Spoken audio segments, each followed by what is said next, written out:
So yun guys, welcome back sa aking channel. So for today's video, tuturuan ko kayo kung paano maglagay ng at least $1 sa asset sa ating BitGet wallet para maka-receive ng something special. So hanggang bukas lang daw yan. So nakalagay dyan. So let's go guys. So yun guys, punta ka lang dun sa iyong Bybit account. So kung wala ka pang Bybit account, lalagay ko na lang yung link sa description. So mag-sign up ka na lang doon. Gamitin mo yung email mo tapos password.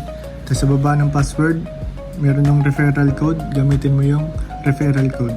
So kapag nandito na kayo sa Bybit, so punta ka lang dito sa assets. Tapos ito yung Unified Trading. So ang isasample ko na lang guys ay yung si Dogs. So itong Dogs mo nasa Unified Trading, gagawin mo lang ay ililipat mo siya sa funding. So balik muna tayo dito guys. So kailangan daw ng at least 1 USDT sa BitGet wallet. So punta ka lang dito sa spot. Tapos yan, nakalagay dyan ay buy and sell. So gawin mo lang yung ito. Yan, meron na pala.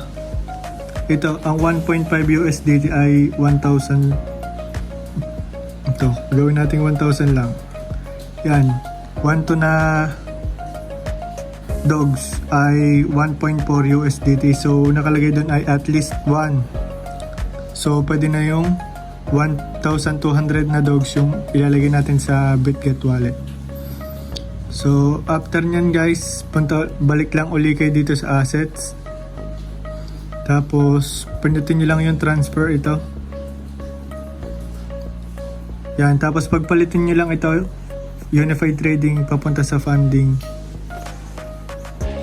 Yan, tapos ang piliin yung coin ay Dogs. Kasi kahit ano naman daw assets ang ilalagay doon. Tapos dito sa amount of Dogs ay ito 1,250 na guys para gawang merong gas fee bago ilipat.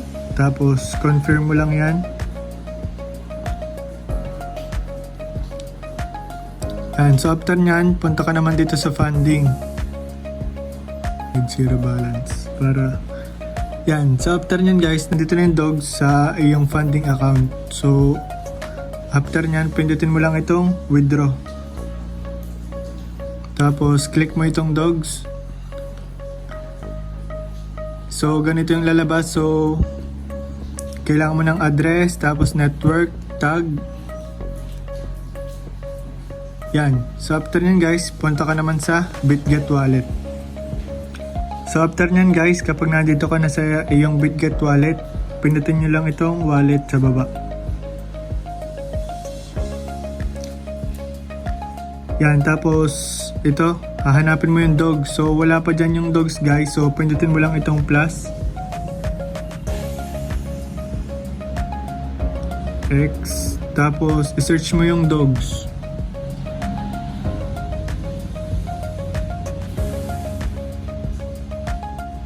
Yan. So ito guys yung Dogs yung nasa una. Yung ang network niya ay Ton.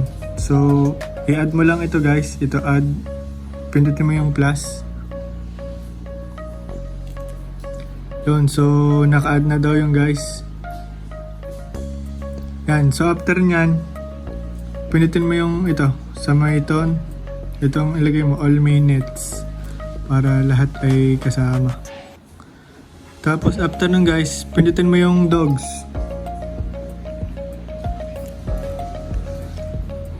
Tapos i-click mo itong copy. Itong copy, yung nasa taas. Ito. Yan, click mo ito. Yan, copy.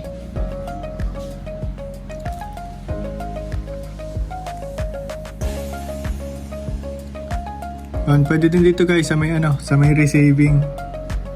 Yan, tapos copy. Or kung gusto nyo yung shortcut, dito na lang sa taas. So kapag na-copy mo na yan guys, balik ka lang dun sa Bybit. So yun guys, pag nandito ko na ulit sa iyong Bybit account, so i-paste nyo lang dito yung address ng Dogs sa BitGet wallet. Tapos network, Ton. So yun guys, makikita nyo dito ang fee. Pinaka transaction fee or gas fee ay 50 dogs. So mababawasan ng 50 dogs dun sa inyong amount. Kaya ang nilagay ko dito ay 1,250 para yung 1,2 na dogs ay mapapunta sa aking BitGet wallet. Tapos yung 50, yun yung ibabawas na pinaka gas fee. So pindutin nyo lang itong max. So yun guys, makikita nyo dyan 1,2 lang yung aking madedeposit sa BitGet wallet, kasi yung 50 ay ito, pinaka withdrawal fees, pinaka gas fee nya. So pindutin nyo, after nyan guys, pindutin nyo lang itong withdraw. Tapos no verification need, confirm. Tapos after nyan guys, ito yung lalabas. So may magsasend daw na email sa inyo, na code sa inyong email, tapos yung sa Google Authenticator. Yan, so after nyo malagay yung code tapos yung sa Google Authenticator, so ganito yung lalabas. Withdrawal application submitted. So wait nyo lang guys, mapupunta yung dog sa inyong BitGet wallet. So okay nyo lang ito. Tapos balik kayo dun sa... So yun guys, makikita nyo dyan, wala na yung dog dito sa funding account. So wait nyo na lang sa inyong BitGet wallet. So yun guys, dumating na yung dogs dito sa BitGet wallet. So check nyo din guys, dito sa my wallet, sa baba. Tapos ito yung 1,200 na dogs. So ano siya, $1.5. So okay na yan kasi nakalagay naman dun ay at least 1. So ganun lang guys yung pag lalagay ng dogs dito sa BitGet wallet para magkaroon kayo nito. At least $1 kasi yun yung nakalagay dun sa Toho Market. So i-recap ko lang kayo guys. Balik tayo dun sa Bybit. So yun guys, i-recap ko lang kayo. So kapag nandito yung dogs ninyo sa Unified Trading account, i-transfer nyo lang. Transfer, tapos Unified Trading to funding. Tapos yung coin ay dogs. Tapos ilagay nyo dito ay 1,250 na dogs. Tapos i-confirm nyo lang. Tapos after nyan guys, i-back nyo. Tapos punta kayo ng funding. Tapos makikita nyo dito yung dogs. Pindutin nyo lang itong withdraw. Tapos lalabas dito yung dogs. Pindutin nyo lang yung dogs. So after nun, i-copy nyo yung address ng dogs sa BitGet wallet. Tapos i-paste nyo dyan. Tapos ang network ay TON.